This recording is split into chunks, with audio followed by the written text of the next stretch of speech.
guys! Welcome back again to my YouTube channel. So for today's video ay pupunta tayo guys sa Mamanwa Tribe dito sa lugar namin.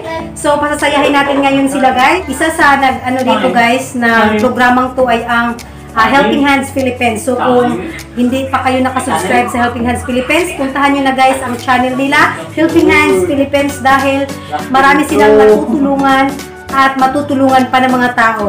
Kaya kita-kits tayo doon guys. Bye-bye! Keep on watching!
Papasok na po tayo guys sa lugar nila ng mga Mamanwa Tribe dito sa Sitio Katupgas, Barangay Norcia, Lanuza, Surigao del Sur.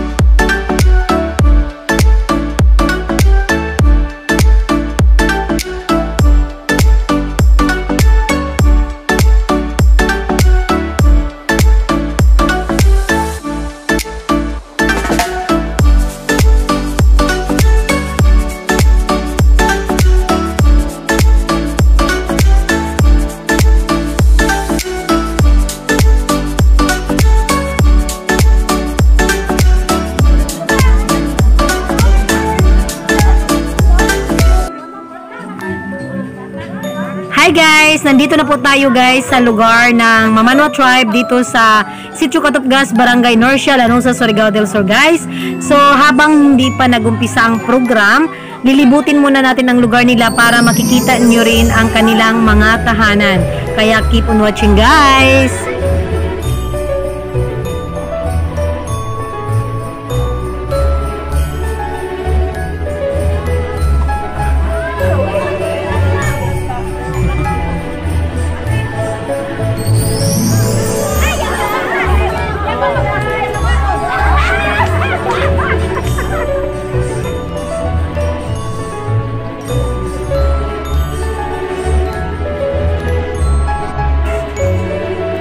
Yung mga tahanan nila guys, yung ilog nasa likuran lang ng kanilang mga bahay. So hindi sila mahirapan dito ng kanilang tubig or source ng tubig dahil malapit nga lang sila sa ilog. So ayan, so napakaganda ng lugar nila guys. Tingnan nyo naman yan oh. So maraming mga kahoy at saka mga niyog. Yung mga kapaligiran nila ay puro green talaga. Siguro napakaganda dito manirahan guys dahil napaka-presko dito. Kilala ako dito guys dahil naging guro ako nila noong nasa ALS pa lang ako. Nung nagtuturo pa ako sa alternative learning. Yung sa ALS, halos yung mga tao dito, mga estudyante ko. Mapabata or matanda, so mga estudyante ko sila. Tapos, kami rin, lumaki rin ako sa Barangay Norcia, kaya kilala nila yung tatay ko. May mga naging classmate rin ako dito guys nung elementary pa ako. Si Elsie at saka si Lucy. Papakita ko sa inyo mamaya guys kung sino yung mga classmate ko. So may mga anak na rin sila ngayon.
Ayan guys, nagtatanim rin sila ng mga bulaklak dito guys, na nilalagay nila sa paso at saka mga vegetables. Ayan, pichay. May pichay sila dito guys. Ayan.